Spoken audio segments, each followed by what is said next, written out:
Hello. Hello and welcome to this video. This is the 37th set of problems on quadratic equation, theory of equations and polynomials. We have solved till question number 360. So in this video, we will solve question number 361 to 370. So without further ado, let's get started. I will show that how to download the PDF and the link will be in the description. Don't worry about it. You can download it from my website. And I need to update the PDF as well. So the link will be in description. You just click the link and the PDF will be downloaded. So as always, I will say that when I'm stating the problem, you should pause the video.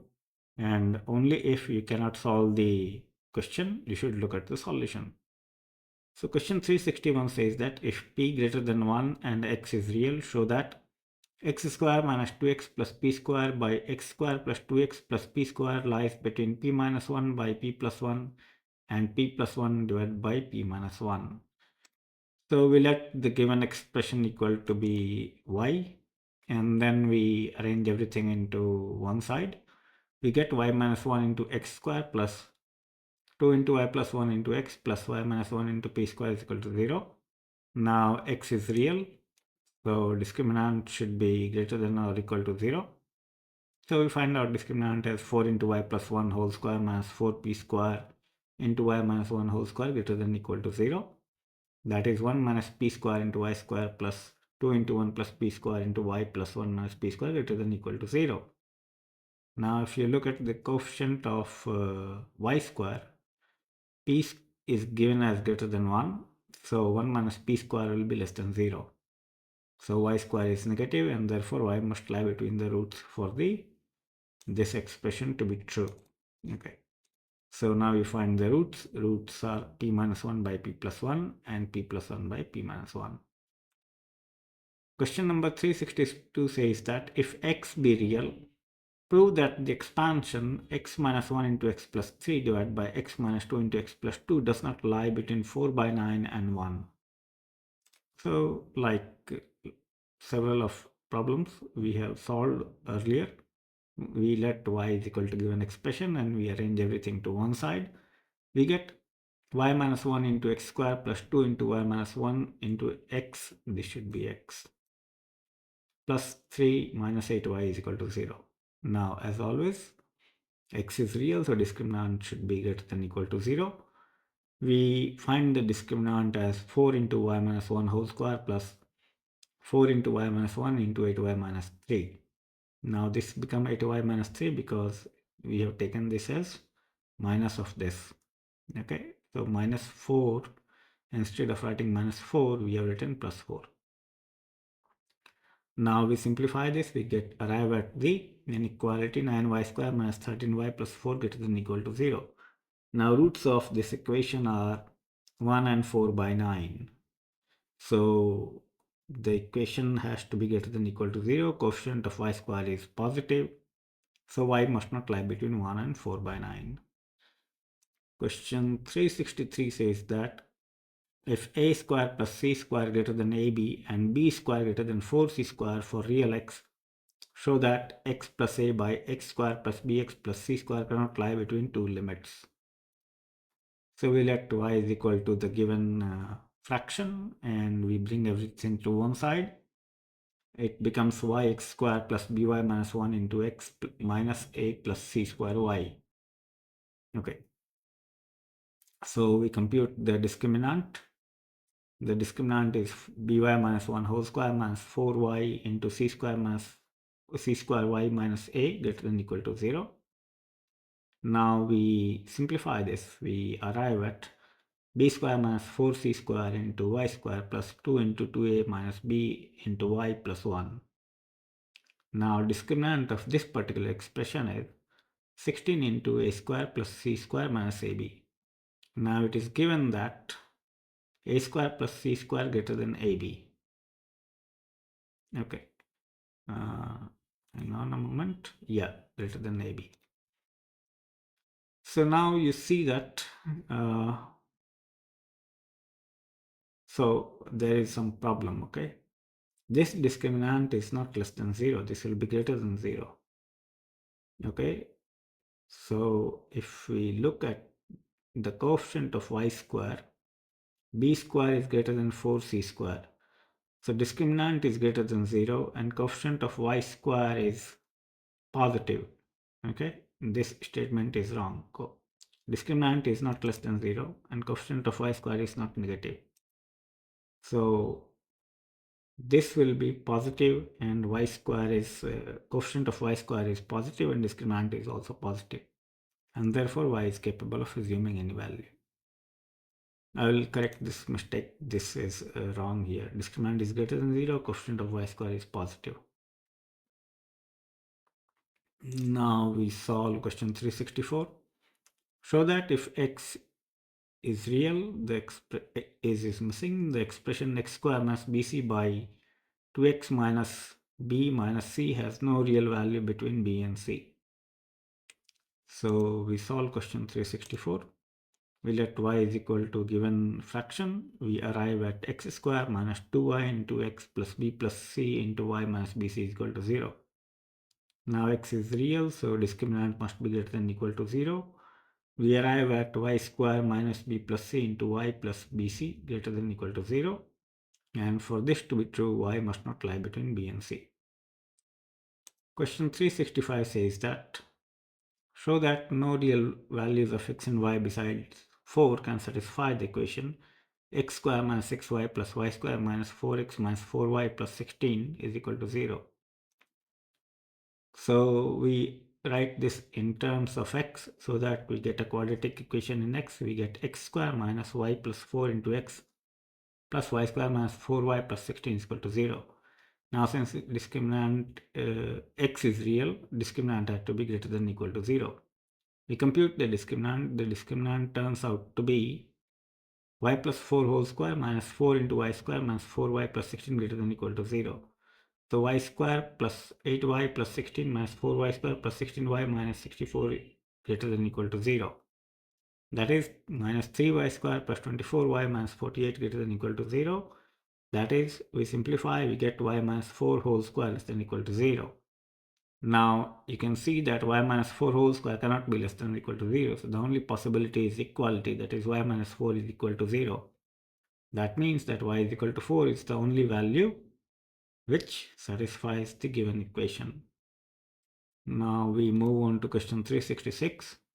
Prove that if x square plus 12xy plus 4y square plus 4x plus 8y plus 20 is equal to 0 is satisfied by real values of x and y, x cannot lie, extra s is there, cannot lie between minus 2 and 1, whereas y cannot lie between minus 1 and 1 by 2. So what we do is, like earlier problems, we write it as if it's a quadratic equation in x. The equation becomes x square plus 4 into 1 plus 3y into x plus 4 into y square plus 2y plus 5 is equal to 0. Now since x is real, discriminant cannot be greater than or equal to 0. We write the discriminant and simplify. We get 2y minus 1 into y plus 1 greater than or equal to 0. So y cannot lie between minus 1 and 1 by 2. Now we write the equation in terms of y as if it's a quadratic equation in y. We get 4y square plus 4 into 3x plus 2 into y plus x square plus 4x plus 20 is equal to 0. Again, as y is real, discriminant has to be greater than or equal to 0. This should be y. So we write the discriminant. We get 3x plus 2 whole square minus x square minus 4x minus 20 greater than or equal to 0. We simplify it, we get x square plus x minus 2 greater than or equal to 0. That means x cannot lie between minus 2 and 1. So this would be x plus 2 into x minus 1. So the roots are minus 2 and 1. We move on to question 367. It says that a rectangular field, one of whose sides is straight edge of a river, is to be enclosed by 600 meters of fencing on the remaining 3 sides. What would be the length and breadth of the rectangle if the enclosed area is to be as large as possible? So we let x to be the length and y to be the breadth. So by given constraint, x plus 2y is equal to 600. And we have to maximize xy because the area would be x into y. So xy is equal to x into 600 minus x by 2, that is x square minus 600 x plus 2z. Okay, so we bring out everything to one side. Now since x is real, discriminant has to be greater than or equal to 0. So we multiply, we square 600, we get 360,000 minus 8z greater than equal to 0. So that implies that z is less than equal to 45,000. So the maximum area is 45,000 square meter. Now we substitute this in the quadratic equation. Here we get x square minus 600x plus 90,000 is equal to 0. That is x minus 300 whole square is equal to 0. So x is 300 and y is 150. We move on to question 368. We see that the question says that find the condition that the expression x square plus 2hxy plus by square may have two factors of the form y minus mx and my plus x. So y minus x will be a factor. Then the equation will be bm square plus 2hm plus a is equal to 0. And if my plus x is a factor, then it reduces to am square minus 2hm plus b is equal to 0. That means there should be a common root. Okay. Now then we apply the condition of common root and we simplify. We get two values of m from this cross multiplication and we equate them. We don't equate them, we get two conditions. We get a plus b is equal to 0 or 4h square plus a square minus b square is equal to 0. Question 369 says that if p of x is equal to x square plus bx plus c and q of x is equal to minus ax square plus bx plus c, where ac is not equal to 0, show that the equation px into qx has at least two real roots. So roots of equation px qx equal to 0 will be roots of the equation px is equal to 0, that is x square plus bx plus c is equal to 0, and qx is minus x square plus bx plus c is equal to 0. So these two discriminants of the sum of discriminants of the two equations would be b square minus 4ac plus b square minus 4 plus 4ac, that is 2b square greater than equal to 0. And therefore px into qx has at least two real roots. Now we move on to the last question. 370, it says that prove that the roots of the equation bx square plus b minus c into x plus b minus c minus a are real if those of equation x square plus 2bx plus b is equal to 0 are imaginary and vice versa, where a, b, c belong to the set of real numbers. I don't know why this has not come clearly. Instead of capital R, I think it is mistyped as small r. Should be capital R. So lots of typing mistakes. So we let d1 to be the discriminant of bx square plus b minus c into x plus b minus c minus a is equal to 0. And d2 be discriminant of x square plus 2bx plus b is equal to 0. Then what we have is d1 plus d2 is b plus c whole square greater than equal to 0. Therefore, if d2 less than 0, then d1 greater than 0. Therefore, roots of bx square plus b minus c into x plus b minus c minus a will be real if roots of x square plus 2bx plus b is equal to 0 are imaginary and vice versa. So if the discriminant of this is less than 0, the discriminant of this would be greater than 0 from d1 plus d2. So with this, we come to the end of 37th set of problems, and I hope that you are enjoying this series of videos and finding it useful. There are lots of typing mistakes. I'll fix those and upload the PDF. So I'll give the link of the PDF in the description. And thanks for watching the video. Do not forget to subscribe and like the video and share it with your friends. Maybe you can share it on WhatsApp or share it on Facebook, Instagram, wherever you want to share it. You are free to share it. And I'll show you how to download the book. You open your browser, go to astavakur.org and click this second link to download the PDF. Okay, I'll give the link in the description. So once again, thanks a lot for watching the video, and I'll see you in the next video. Enjoy.